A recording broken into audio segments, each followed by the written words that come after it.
মুন্সিগঞ্জে ইফতেজিংয়ের সালিশ ঘিরে ৩ খুনের মামলায় ৩ জনকে মৃত্যুদণ্ড ও ৫ জনকে যাবজ্জীবন কারাদণ্ড দেওয়া হয়েছে। খালাস পেয়েছেন ১০ জন। বৃহস্পতিবার দুপুরে এই রায় ঘোষণা করেন ঢাকার দ্রুত বিচার ট্রাইব্যুনাল। রায়ে অসন্তুষ্ট রাষ্ট্র ও আসামি পক্ষ দুপক্ষই উচ্চ আদালতে যাচ্ছে। এদিকে রায়ে ক্ষুব্ধ নিহতদের স্বজনরা।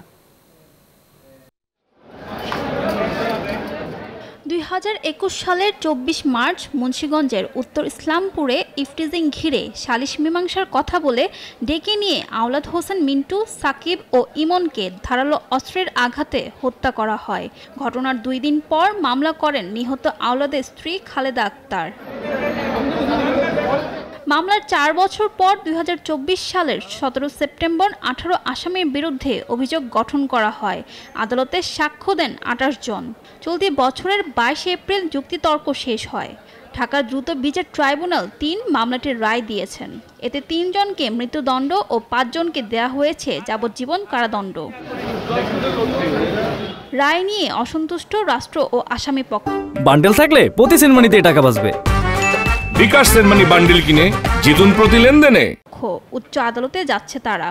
এই যে আমরা অসন্তুষ্ট এই রায়ের বিরুদ্ধে যে সকল আসামিদেরকে খালাস দেওয়া হয়েছে তাদের বিরুদ্ধে আমরা উচ্চ আদালতে আপিল দায়ের করব। এই মামলায় এই ৩ জন আসামির বিরুদ্ধে যে অভিযোগ রাষ্ট্রপক্ষ এনেছিল সেখানে কোনো ধরনের মোটিভ, এই অভিযোগে তাদের উদ্দেশ্য কি ছিল সেই কোনো ধরনের অভিযোগ সেখানে ডিসক্লোজ হয় নাই। তৎকালীন সময়ে এলোমেলো ভাবে এই মামলাটা চার্জশিট করা হয়েছে। সে কারণে এই মামলায় এই ৮ জন আসামিকে নিরপরাধ ব্যক্তিকে সাজা দেওয়া হয়েছে। রায় নিয়ে ক্ষুব্ধ নিহতের স্বজনরা।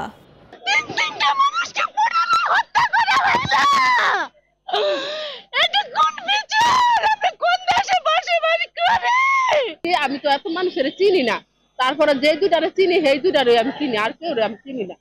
তো আমরা এই সন্তুষ্ট না, বিচার ভালো পাইলাম না।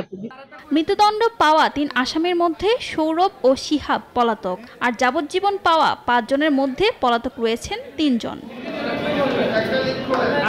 ফারজানা রিয়া, নিউজ 24, ঢাকা।